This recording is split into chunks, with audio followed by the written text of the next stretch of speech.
Hi, welcome to module 30. In this module we are going to look at several design problems. I am going to state problems in English and I am going to show you how to design state machines for this.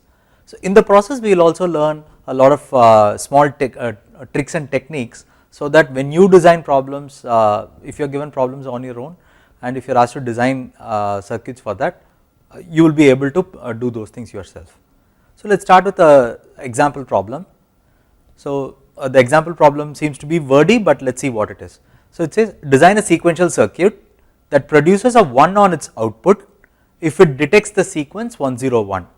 So we have already done something similar earlier, but on seeing a 101 it should produce a 1 and the detector should keep checking for the appropriate sequence, the sequence 101, and should not reset the initial state after it has recognized the sequence. So as and when there is 101 that is coming in, it is supposed to check it, and whenever there is a 101 it is supposed to give a 1.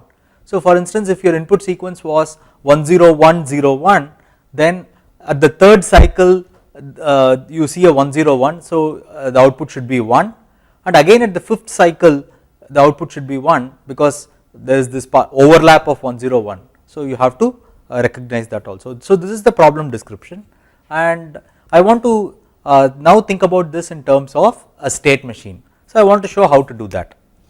So let us assume that I am going to build a state machine. So if I have not seen any input at all, so that is usually called the reset state.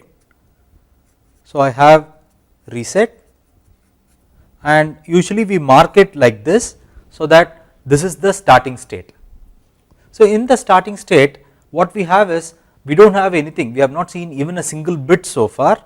So what I can then remark here is, I can say that I am going to expect 101, right. I am going to name it like this, I am expecting 101.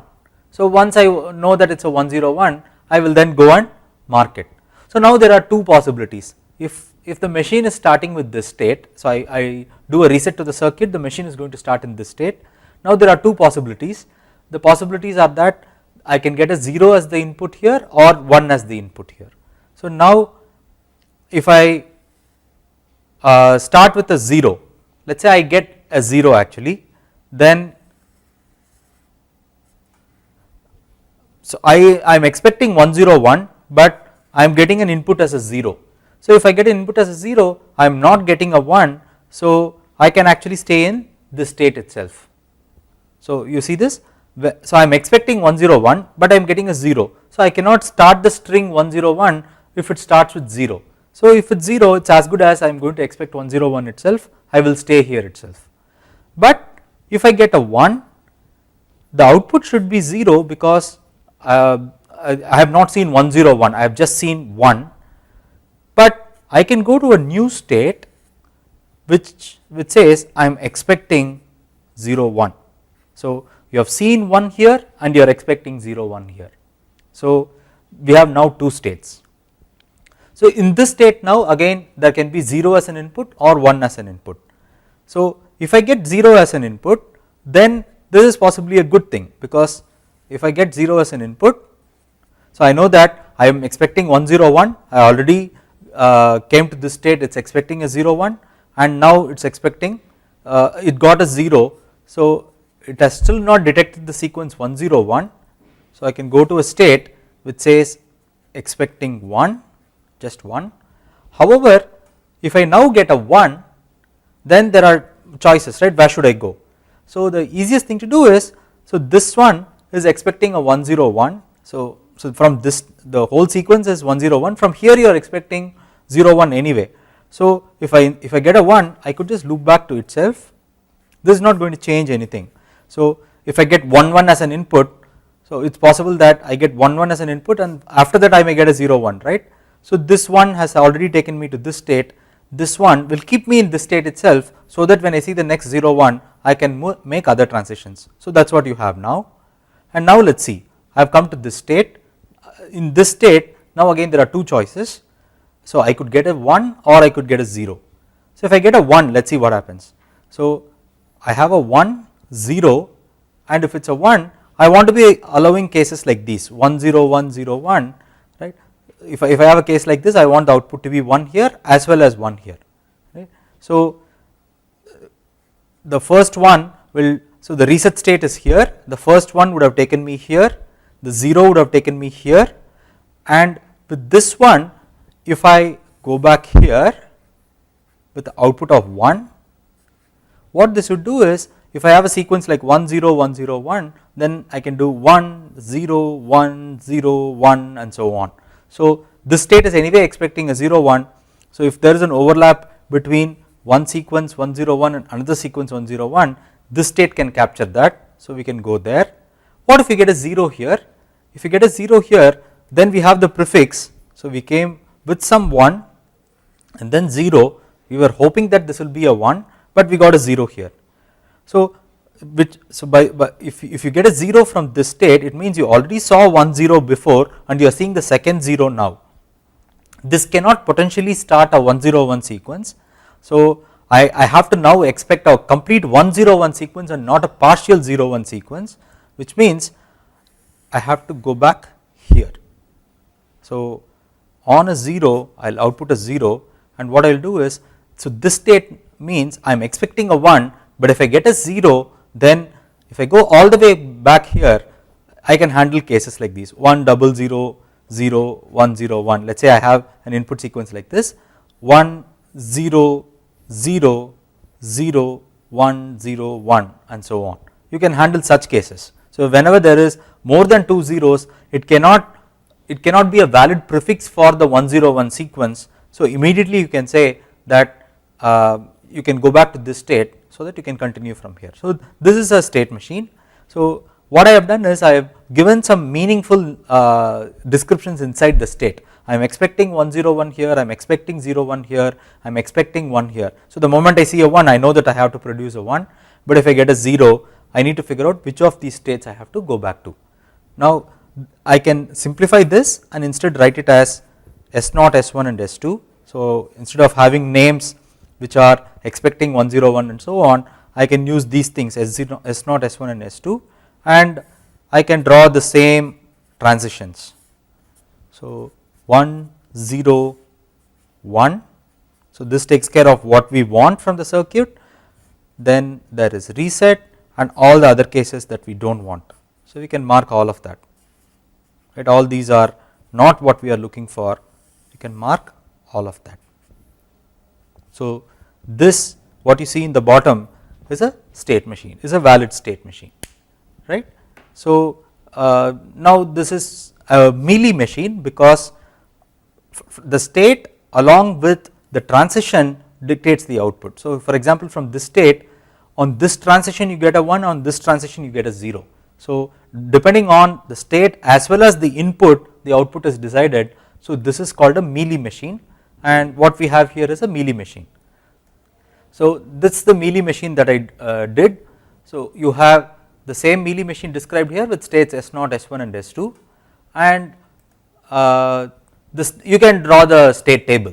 So for S0, let us say I call this with 0 0, because there are 3 states, I will need two state registers. So I will call them Q1, Q0.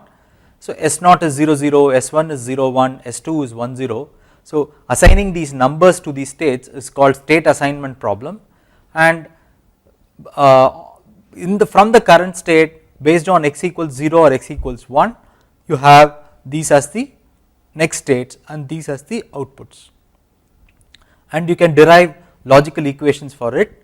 So if I want to implement this with a D flip flop, then D1 for this assignment happens to be x bar Q0 and D0 happens to be x itself, and Z, which is the output, seems to be x and Q1. So you know how to do this, but I taught you how to do this in the last video. I suggest that you actually go and try this now, and you can see that these equations are the same. So if you use the sequence 0 0 0 1 and 1 0 for these 3 states, you will get these equations. So this is the Mealy way of doing it. Let me also show you the Moore way of doing it.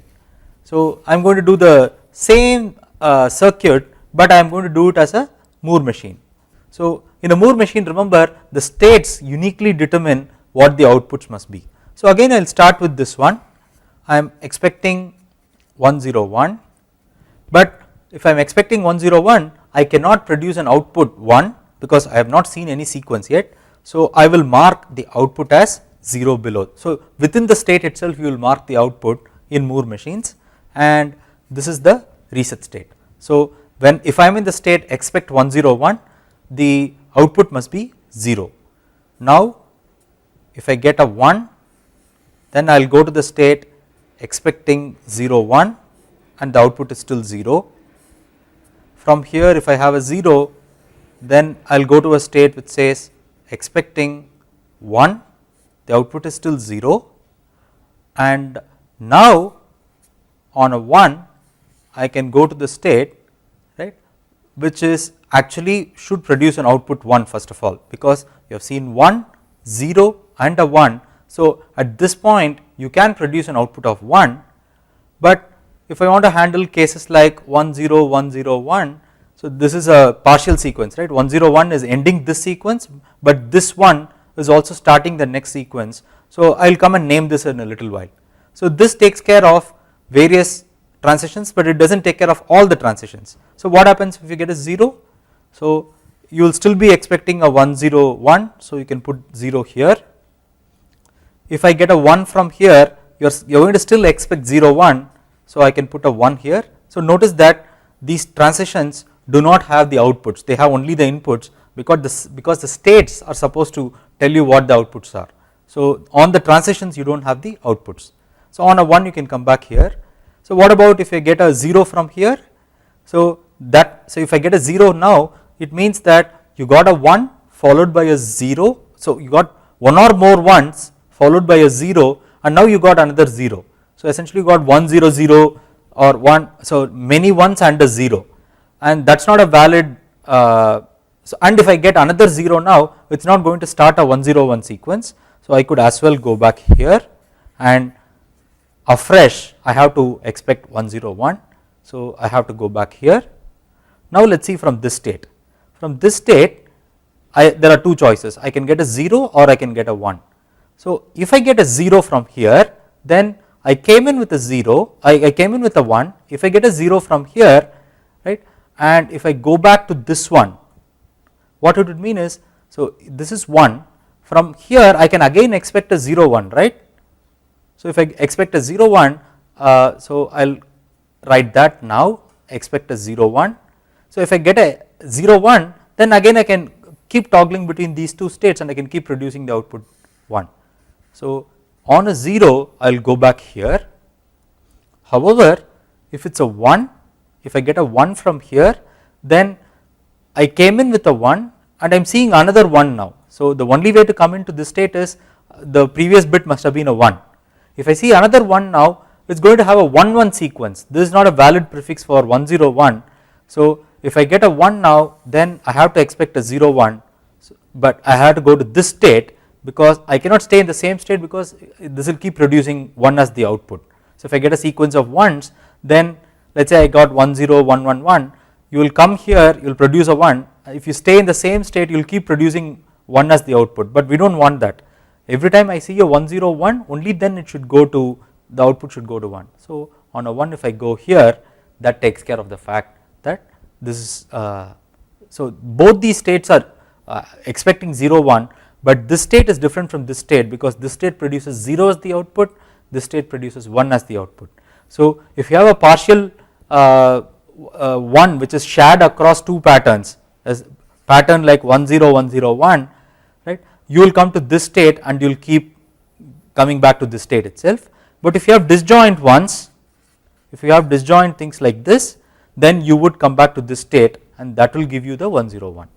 So this is the general description of the problem, and again I can substitute S0, S1, S2 and S3 here, and that will give me a state machine. So that is what you are seeing in the next slide. So the Moore machine is essentially that. So it is the same thing that I did in the picture. There is a reset state here, S0, S1, S2, S3, and S3 on a 0 goes here, or S3 on a 1 goes here. S1 and S3 are both expect 0 1, except that one of them is producing 0 as the output and another one is producing 1 as the output. That is an important distinction. So because the states dictate the outputs, these two states have to be different. Again we have done some assignment here. S0 is 0 0, S1 is 0 1 and so on, and the output bit is given here. You can now go and derive the equations. So D1 is x bar q naught plus x q1 q naught bar, D naught is x and Z is q1 q naught. So what has happened is you have 4 states, this still requires only 2 flip flops. So if you already had 4 states in the Mealy machine, the Moore machine may have more than 4 states. So there is a difference between Mealy and Moore. So Moore machines may have more state registers than the Mealy machines, because Moore style may require more states to begin with, therefore more state registers than a Mealy machine. So this is the set of equations here. Again, I want you to go back and check this, and another thing that you can do is go and change the state assignment. So instead of calling S0 as 0 0, S1 as 0 1 and so on, what if you put some other assignment here? Go and see what the equations must be. Okay. So now let us move to other design problems. So before going to the other design, this is one thing that I want to show. So let us see this. There is a clock input that is periodic, and I have an input waveform that is changing at whatever time it is changing. I want to see if there is a 101 sequence. So let us see this Mealy output. So Mealy output would go from, so it will start with S0, which is the reset state. On a 1 it goes to S1, right? On a 0 it goes to S2, and on a 1 it comes back to S1 itself, and when it is in S2 it produces the 1 transition. When it goes from S2 to S1 it produces a 1 transition, and similarly when it goes from S2 to S1 it makes a 1 transition. And one thing you can notice is there is a glitch in the input here, there is an input glitch here. So from 1 it went to 0 and came back to 1, but because it is a synchronous machine, this 0 is not observed by the flip flops, because only when the rising edge of this clock comes in it is going to check the value or sample the value of input. So the state does not change. However, what has happened is because of this glitch here, the output may see a glitch. So in a Mealy machine, output can be directly controlled by the input. So a change in input, a momentary change in input can actually change in the can actually change the output. In this case the state registers are okay, however the output has a glitch. So it should have been at 1 and then it should go to a clean 0 and stay at 0. It can momentarily go to 1 and come back. This can happen in a Mealy machine. However, in a Moore machine, so we had 4 states, S0, S1, S2, on S3 we produce 1, and this will stay a clean 1 because the output is dependent only on the state, and the state registers are kept for one whole cycle, right? They are not going to change the value. So on the rising edge the states will change and it will remain the same for one whole cycle. So you will see that the outputs coming from a Moore machine are stable for one full cycle as compared to the Mealy machine. Mealy machine may have multiple transitions even within one cycle. So in summary, Mealy outputs can change when an input changes, so it need not necessarily happen on a clock edge, and therefore outputs may have glitches.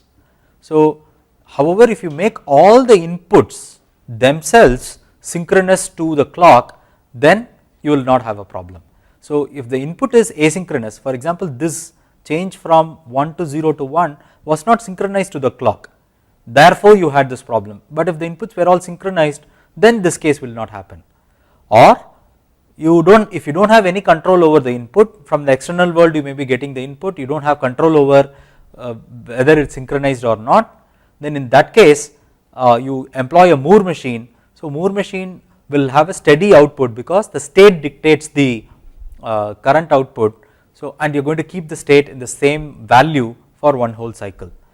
One thing that can happen is the output may get delayed by one cycle. So here you can see that in the third clock cycle, just as you were finishing in the third clock cycle itself, the output went to 1, whereas here only in the fourth clock cycle the output went to 1. So there may be a delay in producing the output in a Mealy in a Moore machine. However, Moore machine will have stable outputs. So just remember this. So let us solve other problems now. So let us look at another problem description. A sequential circuit has one input and one output. When the input sequence 110 occurs, the output should become 1 and it should remain 1 until the sequence 110 occurs again. So this is a slightly more complicated problem. So the previous problem you could have solved with a shift register, this one is not. So if you get a 1 1 0, you have you produce a 1 and then it should remain at 1 till the next 1 1 0 occurs again, at which point it goes to 0 and you keep going back. So if I see the first 1 1 0, it should go to 1, the second 1 1 0 should take it to 0, the third 1 1 0 should take it to a 1 and so on. So this is what I want as a description. Let us see how to design a circuit like this. To do this, we need to first of all do a state machine. Let us see the state diagram. I start with the state A. Let us assume that this is the reset state. So on seeing a 0, I will remain in this state itself because I am supposed to be looking at 1 1 0. So on a 1, I go to state B and I will produce an output 0, and B on a 0 can come back to A because so from here you are expecting a 1 0 sequence. So on a, if I get a 0, I can go back and expect a 1 1 0, right. So I can go back here, and if I get a 1, I move to the new state called C. In C, if I get a 0 now, it means you are actually expecting a 0, so getting a 0 is good. So I will go to a state D, but I will produce an output of 1. If I get a 1, however, I will stay in the same state itself because you got 1 1, and if I keep getting a series of 1s, at some point it can switch to a 0, so I can stay in this state itself. So this state means I got 1 1 and I am expecting a 0. So you can, if I get another 1, it is only shifted by one more position. So it still got 1 1, you are still expecting a 0, so you can stay back here. Now you have produced an output of 1 for this transition, however. From D, D is now equivalent to A in some sense, because from here you are expecting the second set of 1 1 0 to come through. So when the second set of 1 1 0 comes through, so D will be similar to A. On 0 you will loop back, but the output will be a 1 because the problem description says the output should remain 1 until the second 1 1 0 occurs. So we have that. However, on a 1 you go to state E. So E on a 0 you can go back to D itself because it is again expecting a 1 1 0 sequence. Right. On a 1 you go to state F, and we now have to stitch F and A together. So F from a 0 can go to A, and now the output can go to 0. So this output went to 0 because you got 1 1 0, the first 1 1 0 will end up in D, the second 1 1 0 will take you to A, but at that point you have to make the output 0. However, if you get a 1 from there, you keep looping back at F itself. So A, B and C are equivalent to D, E and F, except that the outgoing transitions from A, B and C are all zeros, and the transitions from D, E, F are all 1s, and there is a transition from C to D which produces output 1, and from here it actually produces an output 0. So it's, you can see the symmetry between the top half of the state machine versus the bottom half of the state machine. Now I can do state encoding. There are 6 states, 6 states will require 3 flip flops. So in general, n states will require logarithm n base 2 flip flops, and the ceiling of that, the integer which is larger than log n base 2. So 6 states, log of 6 is 2 point something, and the ceiling of that is 3 bits. So I will need 3 bits to encode that, and let us say I have arbitrarily assigned it as 0 0 0, 0 0 1, 0 1 0 and so on. So I have given some increasing sequence for all of these. Now if I want to get a circuit out of this, then you need to do something more. So you start with 3 flip flops Q2, Q1, Q0 which indicate the present state, and you have an input. You look at 4 vectors, right, 4 bits, and there are 16 combinations of these. So you enumerate all the 16 combinations. For each combination you decide what the next state must be. Right. So from the state diagram you can see what the next state is and what the output is. You can do this column and this these 3 columns marked blue and this column marked green, you can get that from the state diagram. Now if I say use the D flip flops, then I taught you how to infer the D inputs from the present state and next state. So whatever you want as the next state, you place them in the D inputs. That is how D flip flop works. So if I want 101 for the next state, I have to place 101 in the D input in the current state, only then it will become 101 in the next state. So now I can get rid of this next state, I do not need that. I will go and describe D2, D1, D0 and S in terms of X, Q2, Q1 and Q0, that takes care of the circuit. So I will suggest that you go and do that yourself. So the equations are shown here. So D2, D1 and D0 has some equations. S has an equation in terms of Q2, Q1, Q0 and X, and you can draw a circuit for that. So this is a circuit that can be used for this. So I suggest that you actually try and do this yourself and convince yourself that the circuit is correct. So now let me move to the next example. Design a sequential comparator circuit, that is to determine which of the two multi-bit numbers A and B of equal length is larger. Inputs are supplied in MSB first fashion. So let us first understand what the problem is. You are asked to design a comparator. Comparator will take two numbers as inputs and compare the numbers with each other and say whether A is greater than B or A is less than B, or it could be that A is equal to B in fact. So in this case, so this is something that we do in real world also, right? If I give you two numbers, how would you compare? If one number has more digits than the other, then automatically you will say that the one with the more digits is larger than the number with the fewer digits. But what if both the numbers have the same digits, same number of digits? I give you a 6-digit number, I give you another 6-digit number, how would you compare these numbers? You will start from the left side, right? So you will start from the left side. If the leftmost digit is the same, you cannot resolve whether A is greater than B yet. You will go to the next digit, you will again compare those two. If they are still the same, you will go to the next digit and so on, right? So the same thing, if you are given bits, if I give you two n-bit numbers and I ask you to compare, you can actually do a state machine for that. Let us see how that works.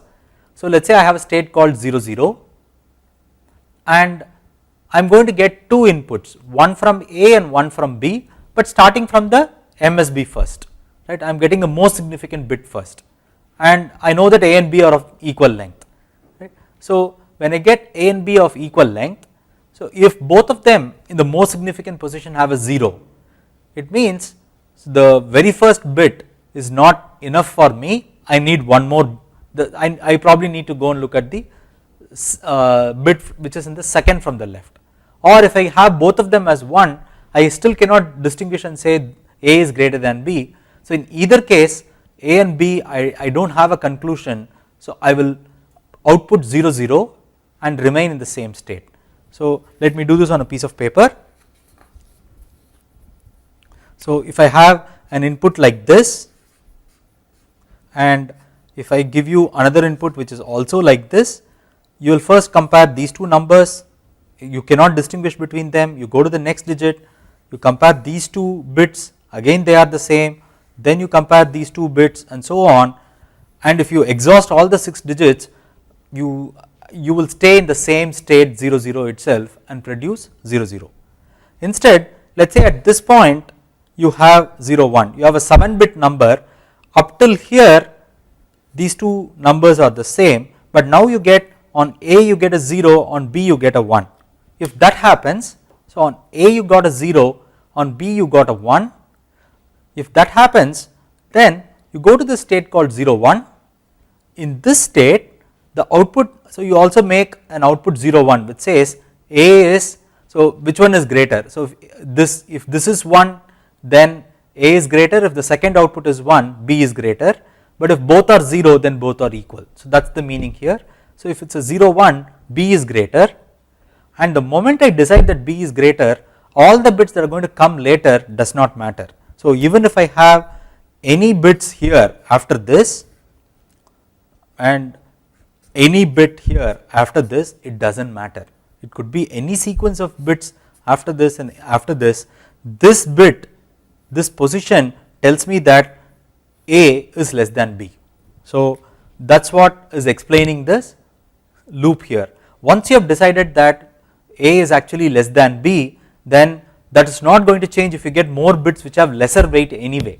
So you will just stay in that. So the inputs become a don't care, you will always produce the output 0 1, and similarly if you have decided A is greater than B, there is one position where you discriminated A and B and A is in fact greater than B. The moment you have decided that, any number of bits that come in, they do not matter anymore.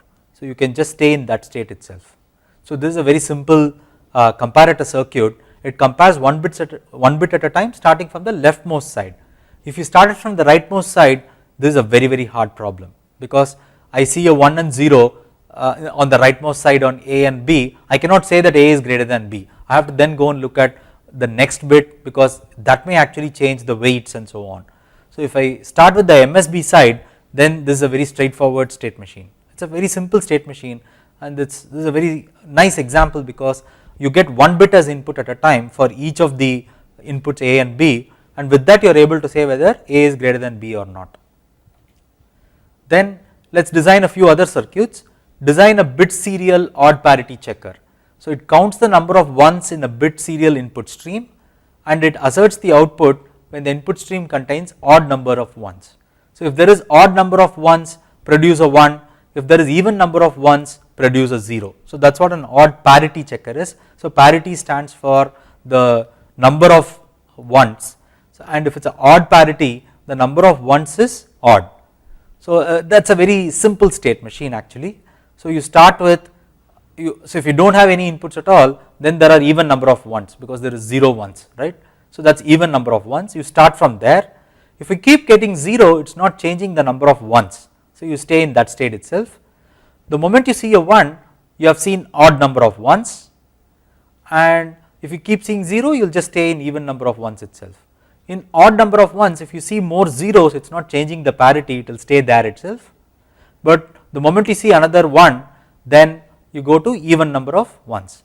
So this even and odd, even though the states are marked 0 and 1, they are actually looking at even number of ones and odd number of ones. So this state is for even number of ones, the state is called S0, and this is for odd number of ones, the state is called S1. So these blue numbers 0 and 1 are state S0 and state S1 respectively.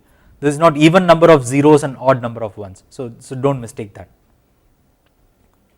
And you can now go and do a state machine for that. So I assign 0 to this state, 1 to this state, and I can get a state table out of it, and the equations for that also. So D naught happens to be X XOR Q naught, and Z, which is the output that is going to come from it, is Q naught itself. So there is only one single flip flop. The single flip flop can say whether if the flip flop has 0, it means it is odd, it is even parity so far, or the number of ones is even, but if it is 1, then the number of ones is odd so far. So it is just a single bit state machine. If you want to do T flip flops, the T flip flop is slightly simpler. So T naught is just X itself and Z is Q naught itself. So I suggest that you go and try this and convince yourself that using a T flip flop the logic becomes simpler. So this is an example where using a different flip flop seems to actually reduce the gate count. Here you would have used an XOR gate, here you do not need anything at all. You actually use one flip flop in both the cases, but you do not have any gates here, you have some gate here. So the kind of flip flop you use can actually control the number of inputs that you need. So as a final example I want to give this. There is a bus controller that receives requests from R0 to R3, these are 4 devices, and there are 4 outputs G0 to G3, and only one of which should be 1, indicating which device is granted control. So imagine there are 4 devices contending, maybe there are 4 computers trying to print onto the same printer. So one could be let us say the boss of the company, then one computer could be a manager, the third computer could be an assistant manager, and the fourth computer could be a regular employee. So all 4 of them, if they want to print to a printer, so you want the boss of the company to have higher priority over the other employees of the company. So you want to see who should get grant. There are 4 requests that are coming in, you want to grant permission to only one of them. So what we want is there are 4 outputs G0 to G3, and only one of them must be 1, because you do not want a printer to print multiple jobs from different users at the same time. So you want only one of them to be a 1. The lowest number device has the highest priority. So if R0 makes a request, then G0 must turn on. If R1 makes a request, you go and look at whether R0 has made a request or not. If R0 did not make a request, then you make G1 to be on, and so on. So that is what this one is, and assume that before servicing any pending request, the controller will remain idle for 1 clock period. So this is a very wordy problem. Let us see how to design this. So since we have an idle state, we need to have at least one state which says idle. So, if A is idle, no device is using the bus, then I will use the state B to say that device 0 is using the bus, state C for device 1 is using the bus, D for 2 is using the bus, and E for 3 is using the bus. So, the bus here means who is getting access to the printer, let us say. Now, let us see how the state machine itself would look like. So, this A is the idle state, and on A you do not give grant to anyone. So, you produce 0 0 0 as the output as long as nobody makes any request, which means if all the inputs are 0, then you stay in A itself. However, the moment R0 makes a request, which means R0 is 1, no matter what the other employees have, this is the boss, right, the leftmost is the boss. If the boss makes a request to the printer, even if other employees have request, you want to give access to the boss. So, from A you go to the state B where the access is granted to G0. So, G0 becomes 1, G1, G2, G3 stay at 0. As long as the boss has a request for the printer, the boss will get access to it, and only when the boss releases the request, right, once the boss releases the request, that is made by making R0 0, no matter what the other inputs are, we said we will remain idle for one clock cycle. So, we come back to the idle state itself. Now, let us see this transition. So, let us say that the boss is not making a request, the manager has a request, and it is also possible that the assistant manager and the clerk also want access to the printer. So, as long as the boss is not making a request and the manager has a request, no matter what the assistant manager and the clerk has, we want to give access to the manager. So, the manager gets a 1, the boss is not getting access, so that is a 0, and also the assistant manager and the clerk do not get access, and this will remain at this state itself as long as the boss is not making a request and as long as the manager wants the access to the printer. So, that is why you have 0 1 XX. The moment boss makes a request, let us say the printer is being used by the manager, the moment boss makes a request, that is from 1 XXX, you want to go to the idle state and the boss should be serviced, or the manager is done with printing, the manager removes 0. So, removes the request, which means he makes R1 0. In that case also you want to go to the idle state. So, the other two states are equivalent, right. So, let us look at the last state. So, you come to the state only when you know that the boss, the manager, assistant manager, none of them made a request and the clerk has a request for the printer. Only in that case you come and you will stay in that state as long as you are the only one, the clerk is the only one to make the request. The moment the assistant manager makes a request or the manager makes a request or the boss makes a request, you will go back to the idle state and you will have to service one of these three. In fact, if none of them makes a request, let us say the E is also done, the clerk is also done with the work, then the clerk makes the request 0, in that case it goes to the idle state. At that point it will remain in the idle state itself till somebody makes a request. So, this is a very simple state machine, but it is a very useful state machine because it shows you the notion of priority. The notion of priority can be handled in a very straightforward manner here by looking at what are the inputs and what are the outputs. So, what I will suggest you to do is you go and design a circuit for doing this. So, there are 5 states, these 5 states will require at least 3 flip flops, right. These 3 flip flops will take inputs which are R0, R1, R2 and R3, and the circuit should produce outputs G0, G1, G2, G3. So, go and think about how you will design such a circuit, and in this case the outputs are completely dependent only on the state itself. So, if you are in state A, nobody gets grant, if you are in state D, the assistant manager gets grant and so on. So, this is a Moore machine.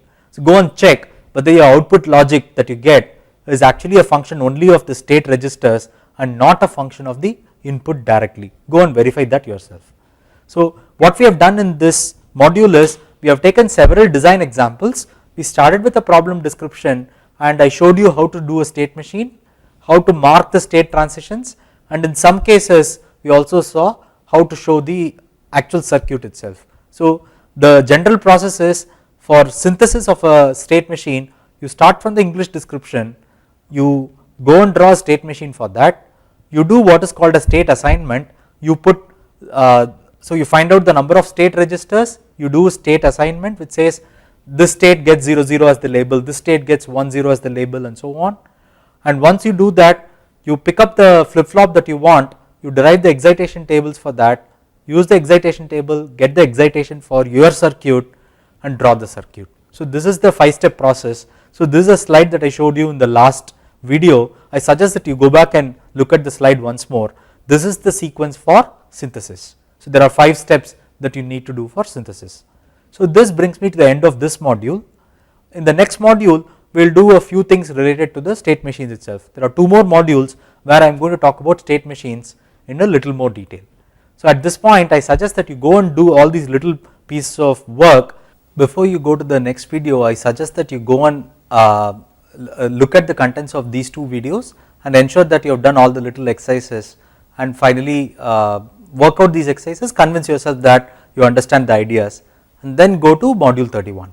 So this brings me to the end of this module, and I will see you in a little while in the next module. Thank you.